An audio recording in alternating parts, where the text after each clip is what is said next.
On Trojans Live, Jordan Moore and John Jackson. On the phone, one of our favorites, Dion Bailey, all the way up there in Seattle, the Seahawks safety. And Dion, you there, buddy?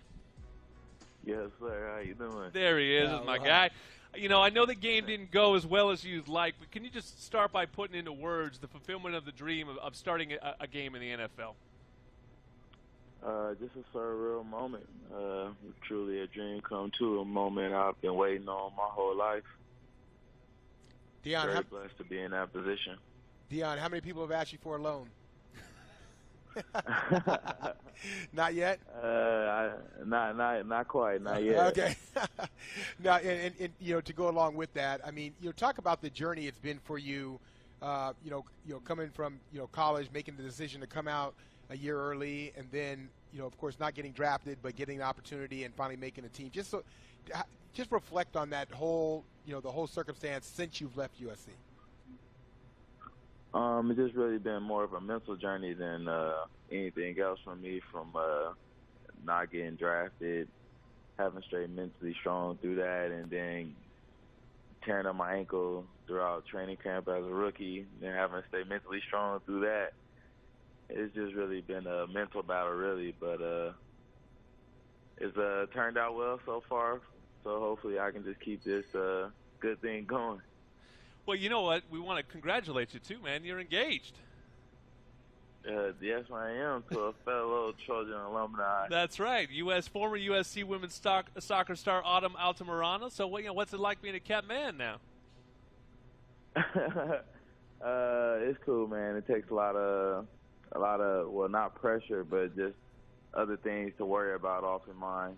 And really just focused on one person, and it makes playing football and going through this journey a lot more enjoyable, having someone to share it with and have your back through the tough times and things like that. It definitely makes the experience a lot more enjoyable.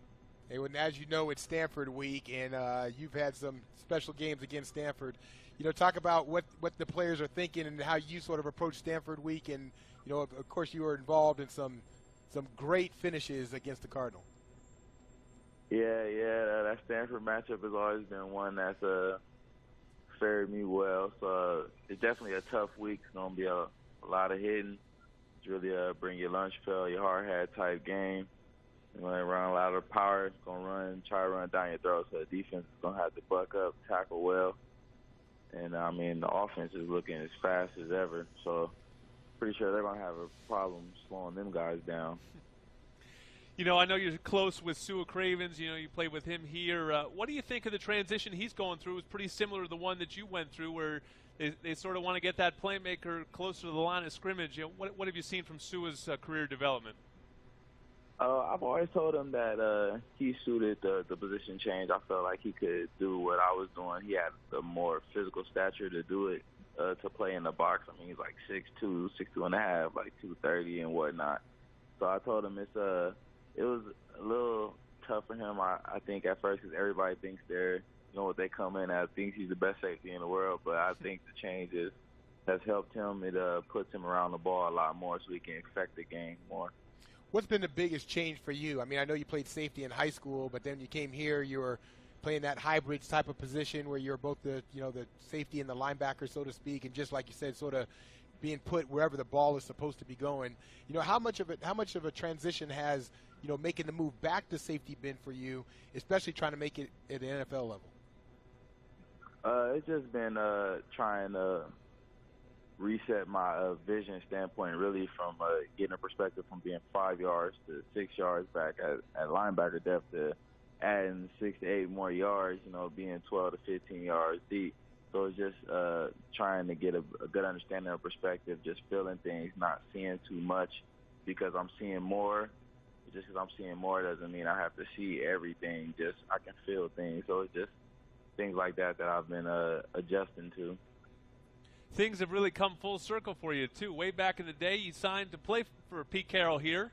You never got your chance really to play for him, but you're playing for him now. What's it like for you all these years later playing for the coach you signed with out of high school? Oh, man, it's a dream come true. I mean, coming out of high school, I wanted to play for Coach Carroll. Things didn't end up that way, and I guess it was just destined. It was meant to be because, I end up getting a call from them and having a chance and opportunity to play for him at the next level. So trying to enjoy it now while I have the opportunity. Yeah, you didn't have the opportunity, but you sort of knew the vibe of what USC was about. When you were here and when Pete was here, how much of that same culture has he brought to Seattle, and what parts of it do you sort of reflect on now that are similar to what it was when he was here?